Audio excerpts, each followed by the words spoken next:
First solo no-hitter of the 2022 season comes from a prospect, baby. Plus, there's new facility standards for minor league baseball. Let's talk about it. You are Locked On MLB Prospects, part of the Locked On Podcast Network. Your team every day.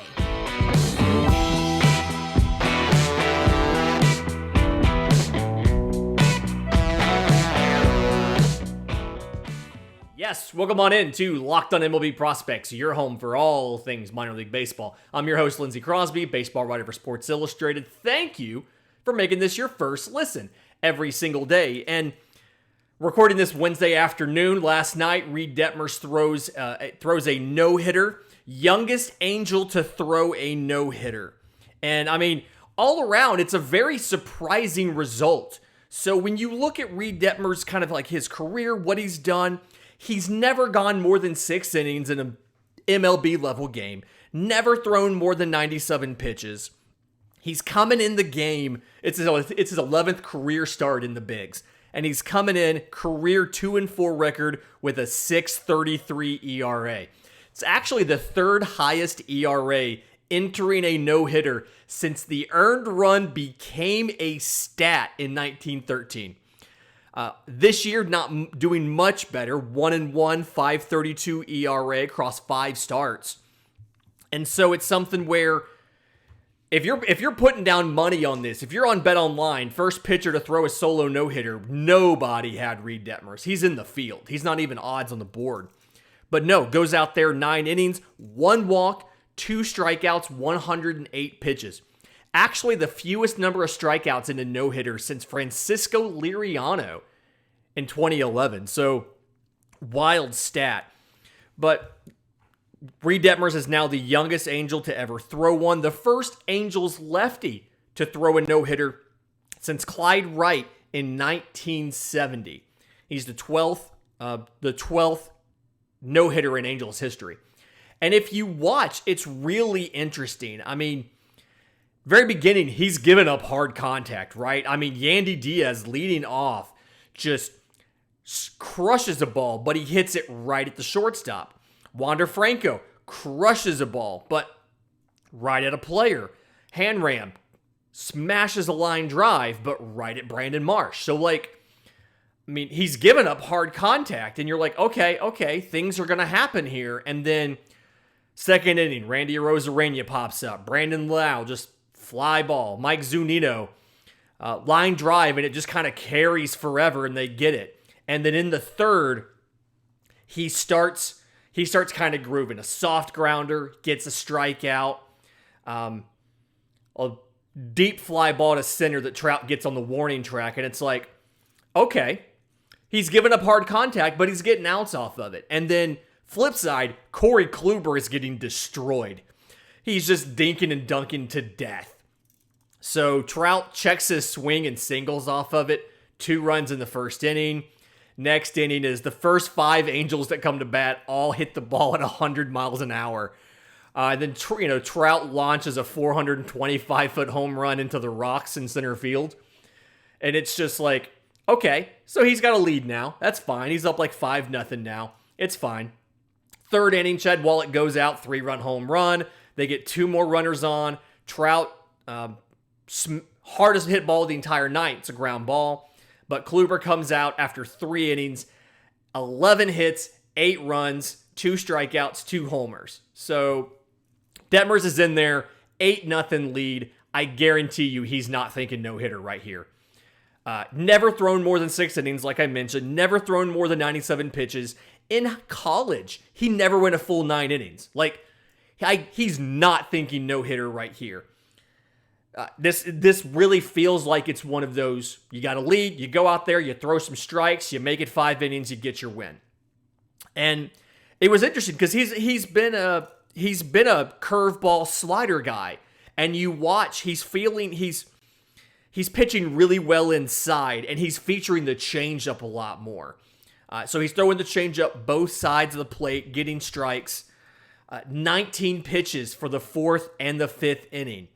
A couple of those balls were kind of hit. Brandon Marsh kind of had to bail him out with a running catch and left, but kind of going in there. He's at 49 through 5, and it's like, okay, Now you're at 50 pitches. Start the 6th inning. Now you can start thinking, okay, what's my pitch count? Where can I go? How deep can this be? Can this be a complete game territory? Line out, double play. I mean, walk the first batter of the inning, so lost perfect game right away. But it's like, okay, double play, erased him, face the minimum. And if you watch him at that point, you can tell right there something's different. He's throwing first pitch change-ups. He's pulling out secondary pitches when he's behind in the count. He's looking for strikeouts. Doesn't get a ton. Finished 6 innings, 64 pitches. But just, kind of gets into an ugly game. It's 8-0. It gets even worse. You watch Brett Phillips kind of comes in and starts pitching, gives up a home run to Rendon batting lefty against a righty. I think that was the only time he's ever batted lefty to a righty. And in the meantime, Detmers just keeps getting balls in play and they just keep getting outs. I just don't quite understand it. And then error at first. And when I'm watching it, Jared Walsh, reaching for the ball, gets in his glove, and he's off the bag. So Detmers is running to cover first. And you see Walsh he stabs at it, and then it looks like before he even goes for the transfer, he drops it. And everybody just kind of stops and is frozen. And you're watching what is happening. And then, boom, error comes up. It's like, okay, no hit is good. No hit is sticking around. He had to sit down in the 8th for a long time because of Brett Phillips pitching and all of that, but comes through, finishes it off in the 9th. 108 pitches, no hitters. So really impressed with what he did. Really strange. He wasn't super efficient. 1 walk, 2 strikeouts, didn't miss a ton of bats. Was throwing strikes, but when they were making contact, they were either hitting it straight to a fielder or they were hitting it close enough where a fielder could get it. So the Angels played solid defense. You get some BABIP luck, and before you know it, boom. Didn't have his best stuff, and he talked about that after the game. He said, in warm-ups, he wasn't really feeling it in the bullpen. And you could tell when you look at some of the advanced numbers behind the outing. He threw 8 sliders, Tampa hitters swung at 8 sliders, didn't miss any of them. They swung at 19 fastballs and only missed 1. He just got them with the swings, when they connected in poor locations. So, yeah, fewest strikeouts and a no-hitter since 2011. And what does he do from here? He's not going to repeat as a no-hitter. That just doesn't happen. This felt like it was a confluence of luck, confluence of good defense, things like that. And so, to me, this is something where, hey, feel great about this.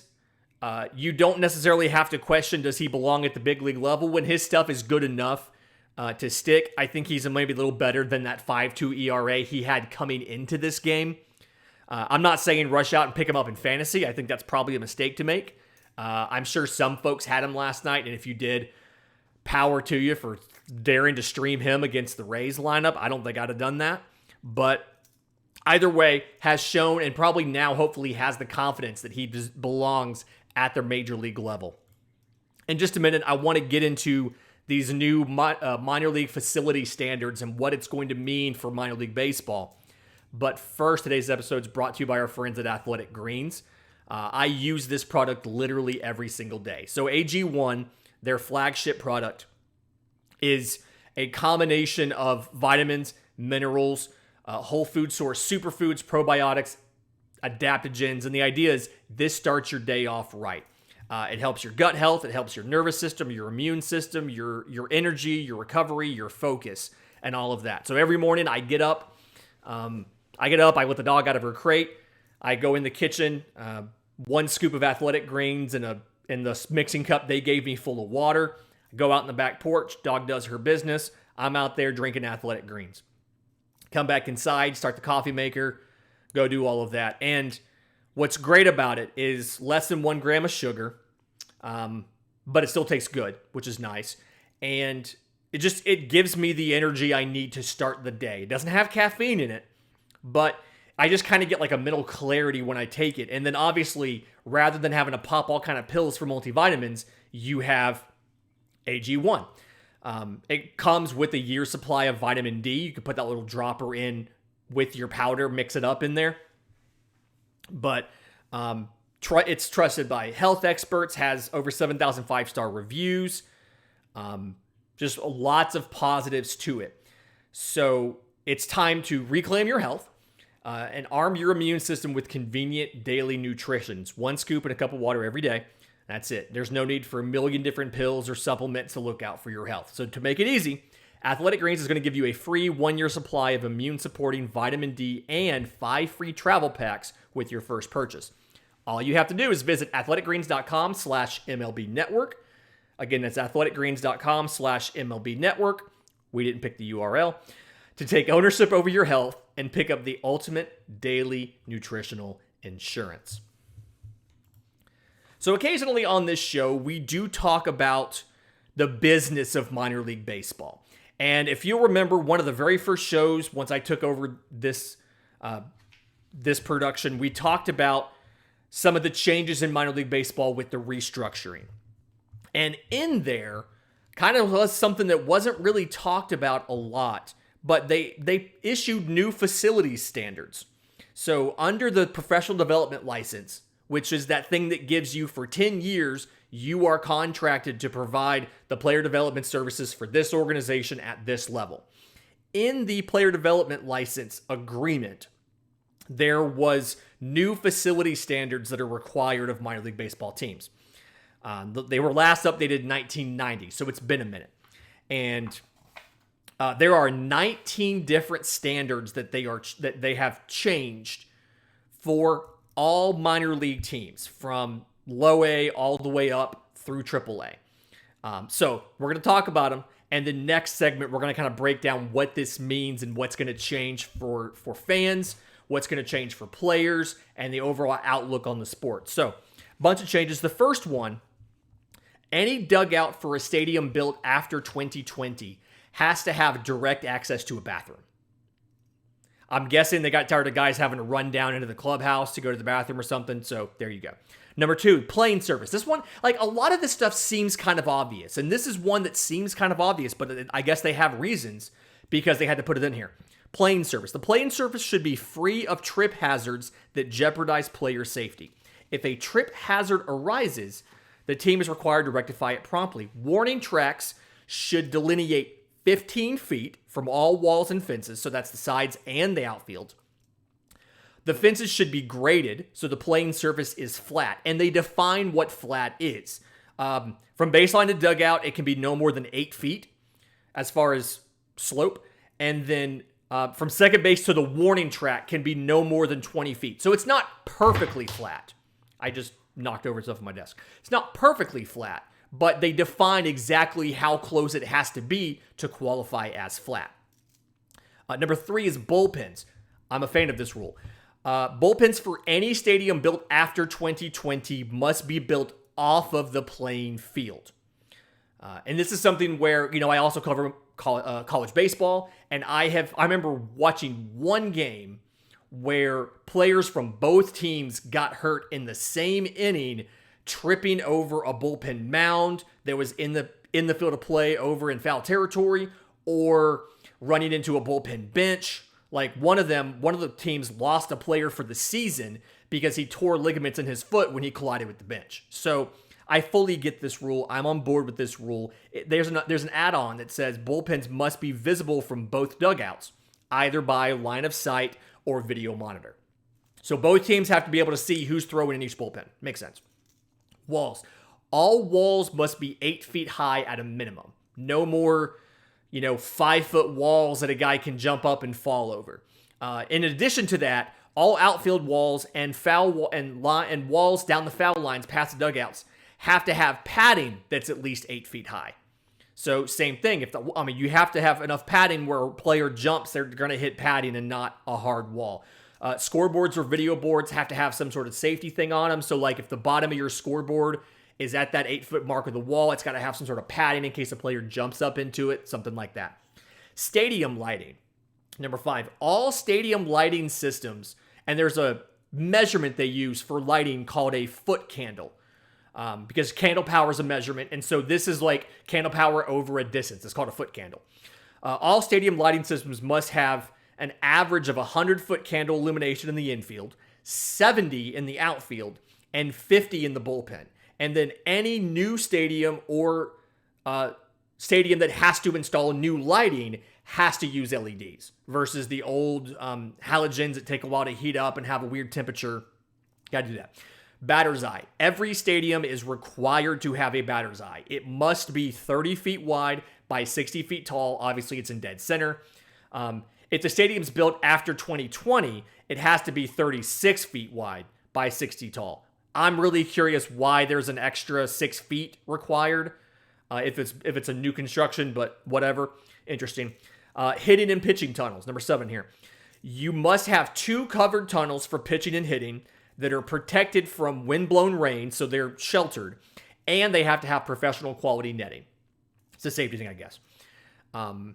Number 8 is female staff facilities, and this is apparently a big deal from what we've heard about some of the conditions at some of the ballparks. Female umpires and staff of home and visiting teams must be provided with a private dressing, shower, and toilet facility. Must be reasonably close to the home and visitor locker rooms. Has to have a minimum of 4 lockers, 2 shower heads, 2 water closets, and 2 lavatories, and at least 200 square feet. So there's a minimum standard as far as what you have to provide for female staff, female umpires, female coaches, things like that. To go along with that, home and visitor clubhouses must both be 1,000 square feet or larger and should have 32 player lockers with lockable storage. In the past, home had to be 1,000 square feet. Visitors did not. So this is a thing now where it's standardized across both. Both of them also, home and visitor, must have training rooms. There must be 400 square feet each, at least. And then 2 training tables, 2 full-body whirlpools, a hydrocollator, a scale, a stationary bike, an ice machine, and a desk. So things that you're required to have in each room. So they dictate the size of the room and at the minimum of what has to be in there. An umpire facility. Private room for dressing, shower, toilet facilities with as many lockers is as customary for the number of umpires at that level. Not every, I believe single A uses like 3 umpires, sometimes 2, whereas obviously it's 4, when you get to triple A, things like that. So has to be 200 square feet. MLB officials must have certain space. So in the press box, you must have 2 spaces for MLB personnel to operate the video and the tracking equipment. So your TrackMan, that kind of stuff. They have to have 2 spots for a PA announcer and a scoreboard operator. So you're required to have these 4 spots put aside in the press box. You must also have 50 square feet reserved for the parent MLB club. If they want to send an official down to watch a scout, a member of the front office, you got to have space for them. As well as you must have a minimum standard or 50 megabit per second or faster dedicated Wi-Fi for the press box. As somebody who's sat in plenty of college press boxes, yes, please, require minimum bandwidth. I love that. You have to have a security command post, number 13 here. There has to be a centrally located command post for security that has 24/7 video surveillance of staff and player parking areas, the entrances to the home and visitor clubhouses, female staff facilities, and umpire staff facilities. Not inside the facilities, just access to them. So if you can, during the game, you can see who goes in and out of the clubhouses. Before and after, you can see who's going in and out of the locker rooms, the umpires, the female staff, things like that. Food areas. You have to have dedicated food areas for each team separate from the clubhouse. So you can't just make them, you can't just give them a table on the side of the clubhouse and let them prep food in there. You have to have a dedicated space and there's specifications for it in there for them to prep food for the players because nutrition's a much bigger deal than it was in 1990. Weight room. Have to have a weight room of at least 750 square feet.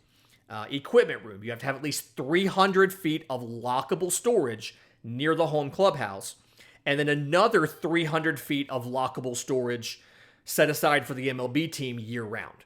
So if this is your A-ball facility in Florida and you're MLB team does spring training there. They've got 300 square feet that they can store whatever they want all year. That's their space to use whenever. They can put practice devices. They can put, whatever it might be. They have that. Irrigation systems. Every field has to have a full field irrigation system. And then there's more rules if it's built after 2020. It has to be able to discharge 60 gallons per minute. It has to have a quick coupler behind home plate. Has to have one behind the pitcher's mound, and have to have one near the bullpens. So, and then the last thing is drainage. Every stadium built after 2020 has to have a subsurface drainage system. So 19 things that are required all ballparks to have eventually. A lot of stuff, I know. In just a second, I'm going to tell you what this is going to mean for minor league teams and how this is going to work. But first, today's episode is brought to you by our friends at BetOnline. Our partners at BetOnline continue to be the number one source for all your betting needs and sports info. You can get the latest odds, news, sports developments, obviously basketball playoffs, Major League Baseball scores, fights, even next season's NFL futures. So BetOnline is your continued source for your sports wagering information, live betting, playoff, esports, and more. Head to the website today or use your mobile device to learn more about the trends in action because BetOnline is where the game starts. Okay, so obviously the biggest thing here is you have to do this stuff. And if you are not in compliance by a certain point in time, you can lose your player development license. So it's not going to start right away. They're going to give teams time to get in compliance. So the way that this works is everything in that list of 19 things, they have given a point value to. Now, I don't have the exact list of all of those, but they've given a point threshold to. And what they do is they add up the number of points in April of every year, starting in 2023, and you have to be below a certain threshold. So you have to be below 30 points in April 23. You have to be below 20 points in April 24, and no more than 10 points from April 2025 and on. And again, non-compliance means you can lose your team. They could pull the player development license, and now you no longer are a affiliate of the Angels or of the Rays or whatever it might be. And the point system is interesting to me because some things are small point amounts and some things are really big. So almost everything in the facility standards is a 1-point violation. Like if you don't have a storage cabinet in the visitors' food prep and eating area, that's a point. If you don't have a security command post, that's a point. But then some of these things are 2 or 3. If the bullpen is on the field versus off the field, that's like 3 points. If the height or slope of the mounds or of the outfield isn't within regulation, that's 3 points. If you don't have 24/7 video surveillance, that's 2 points. And JJ Cooper of Baseball America has a couple pieces that went up Tuesday and Wednesday all about this. I'll link to the main one in the show notes. He kind of goes into a lot of these things. There are some things that if you don't have it, it's an automatic 10-point violation, which means in 2025, you have to have done this stuff. So a lack of a primary internet connection. Having fewer than 30 visitors' lockers, 10 points. Having less than 150 square feet in the visitors' training room is 10 points. Having less than 70-foot candles of lighting in the infield is 10 points. So like things that you have to fix. And the interesting things here, and JJ goes into detail on this in the piece, is every change in there is about player and player development. The 1990 agreement, which was monumental for reasons I'll explain in a second, the 1990 agreement had a lot of stuff in there about the fan experience as well, like a minimum ballpark sizes as far as attendance, things like that. This one's almost entirely player and player development things or staff. And I think a reason for that is we've kind of realized that owners will spend the money to upgrade the fan experience because they make more money that way. But they won't necessarily spend the money to upgrade the facilities for the players because they don't make money that way. They make money off of selling tickets to fans.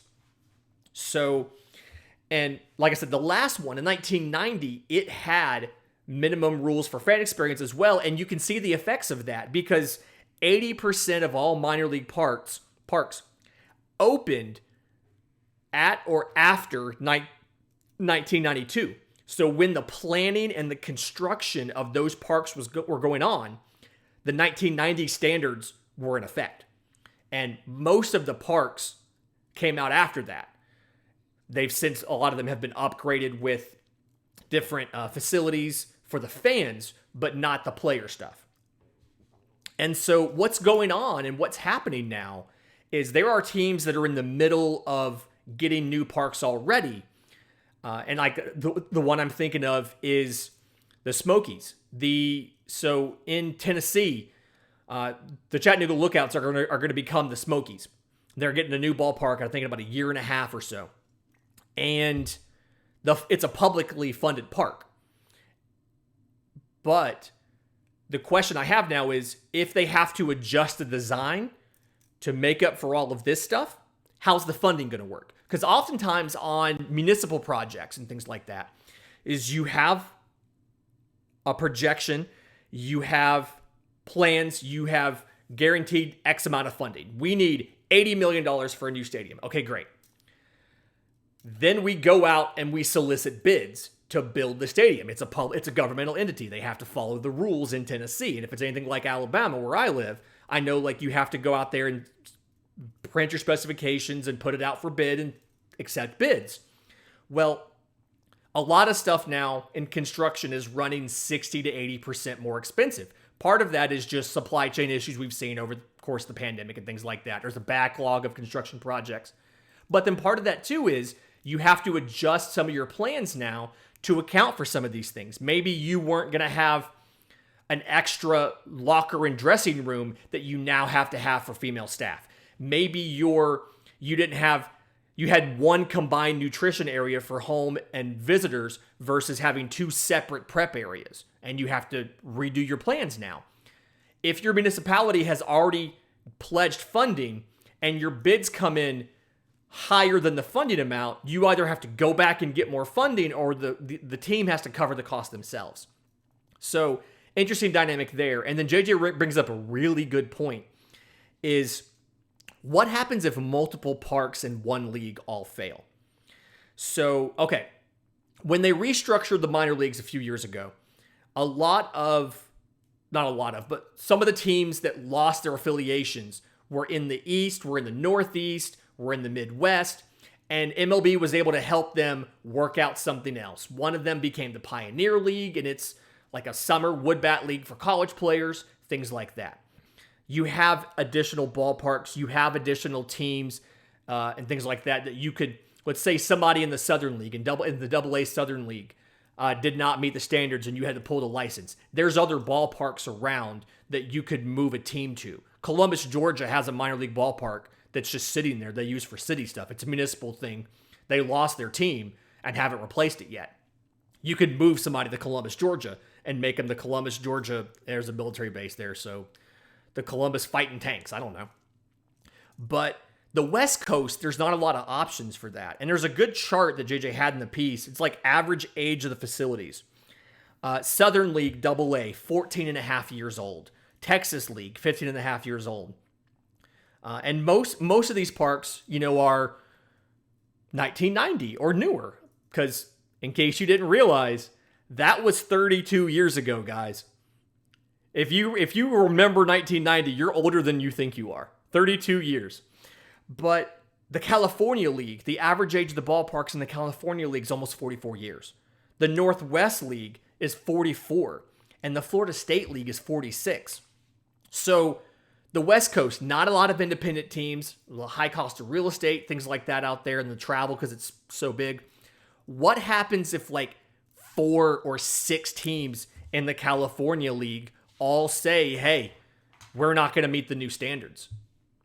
Do you have the spots to take away 4 player development licenses and go find 4 other teams that then can upgrade their stadiums to meet these requirements? So it's going to be really interesting to see what happens. And I imagine there's going to be some sort of interim enforcement mechanism besides just taking away the license. There's going to be something in the middle between that. And I'm sure that if you're legitimately working on it, if you're having a construction renovation project and it doesn't finish until 2026, I'm sure they're not going to take your team away from you because you're legitimately trying. But if you just say, I'm not doing this, I wonder what's going to happen. And I think part of that's going to depend on how many other teams in your league also do that and where are you. Great show this week. Really having a ton of fun with this. We have a Farm Friday coming up with the Royals, so stay tuned for that.